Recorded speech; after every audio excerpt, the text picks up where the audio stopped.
Before he could even die, his upper body was mangled, blood frothing from his mouth, and his eyes fixed on the city lord in disbelief, resentment, and ultimately despair. He could hardly believe until the end that this guy really had a gun. A shotgun, fired at close range. He had no chance to react. In the end, the light faded from his eyes. Chunlan and the other survivors from her side were all in shock. He has a gun. This person has a gun. Wang Qi was dumbfounded. His emotions today were like a roller coaster, rising and falling. Just moments ago, Xiebai had threatened to kill the city lord, and his heart had plunged to the depths, regretting ever associating with the city lord. Given Xiebai's character, if he killed the city lord, he would definitely kill himself as well.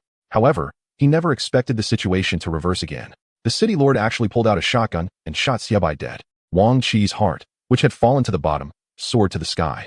Thank goodness he had spoken to the city lord. This guy was a big shot. A real powerhouse. In Huaxia, Haicheng, he actually had a gun. Where did he get it? After so many days of the apocalypse. Although Wang Qi had no skills and was just running for his life, he was aware of the distribution of survivor factions at Haicheng University.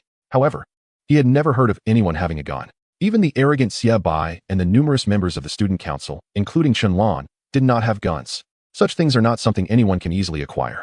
Wang Qi felt he had struck gold by encountering a powerful figure, and he knew he had to flatter him. If he could become part of this king's domain, he would never lack for supplies.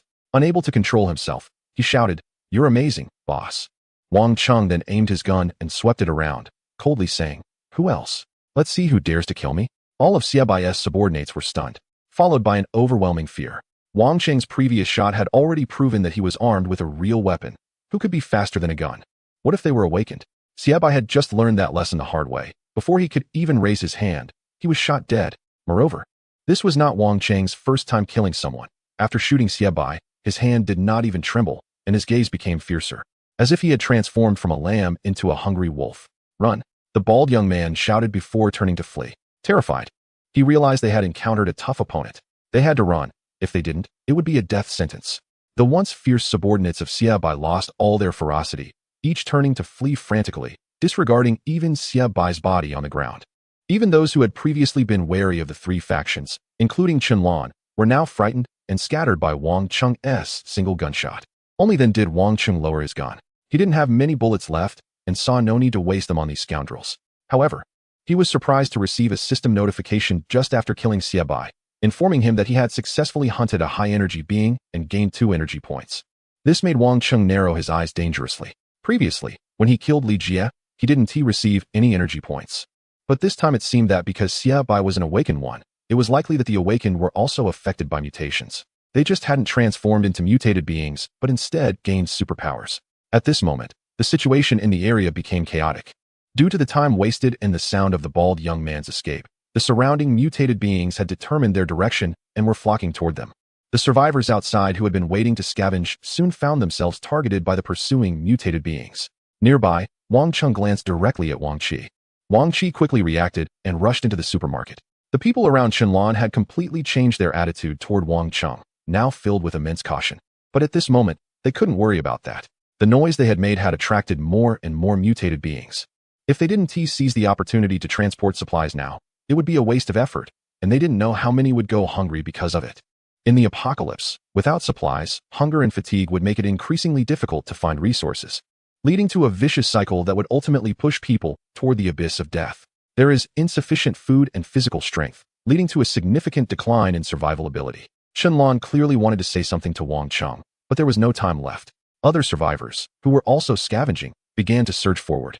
They dared not approach Wang Cheng and Wang Qi, instead crowding with the student council members, creating chaos as they frantically grabbed supplies from the supermarket. Just a few days after the outbreak, this campus supermarket had not been looted due to the presence of several mutated creatures, leaving it well stocked with supplies. And people rushed in to grab everything. Wang Qi was among them but felt something different. His physique was not imposing, and he appeared quite honest. In this apocalypse, he had often been looked down upon and even bullied, leading to a miserable existence. However, today, amidst the chaos, when he reached for something, other survivors kept their distance from him. No one dared to approach him, while others were fighting madly over a pack of chocolate. As soon as Wang Qi stepped in, they immediately stopped and turned to grab other items. Whatever he wanted, others were eager to hand it to him, while others were fierce and nearly going mad for supplies. It seemed like Wang Qi was in a world where everyone was friendly and cooperative, reminiscent of the pre-apocalypse days. Wang Qi was not foolish. He knew exactly why this was happening. In the midst of the chaos, he instinctively looked towards the door where Wang Chung was armed. Wang Chung was fiercely firing his weapon, his aim precise, clearly an experienced shooter, capable of taking down a mutated creature with a single shot. Other survivors, even those from the student council whom Wang Qi could not afford to offend, avoided him. Wang Qi understood. In the scramble for supplies, everyone else was disorganized. But he had order here because of Wang Chung. Wang Chung and his gun represented the highest form of power and order here. Wang Qi was now considered part of Wang Chung's group. Who would dare to compete with him or cross him? Even as the mutated creatures were about to swarm in, they did not dare to fight Wang Qi for supplies. Chapter 20. Something big happened. Wang Qi was quick on his feet and soon squeezed out from the crowd of people fighting for supplies. He was terrified, fearing that if he was slow, Wang Chung would worry about the mutated creatures coming early and leave him behind. That would be the end for him. However, this fear made him act swiftly, not daring to delay for even half a minute. He dashed out, loaded with a significant amount of supplies, not only filling the plastic bags Wang Chung had given him, but also stuffing his own pockets with items. He even took off his outer jacket and used it as a big pouch to carry a bunch of miscellaneous supplies. Wang Chung glanced over and saw the mix of items inside, not just food, but also duct tape, flashlights, and even a pack of pink sanitary napkins and 2 packs of condoms. This showed Wang Qi's urgency in gathering these items. And it was evident that he had truly experienced the despair of being without supplies or food, especially for their generation, who found it hard to relate. Now that they finally had a chance to scavenge for resources, he was desperately collecting everything he could. Wang Chung had just taken out several mutated creatures and accumulated some energy points, but as he saw more and more mutants approaching, he couldn't sit still. Without hesitation, he accepted the items Wang Qi handed him.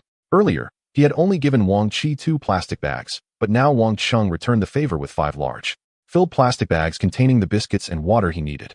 He calculated that the quantity was just right, matching the limit his level 0 battleship could carry, without being greedy.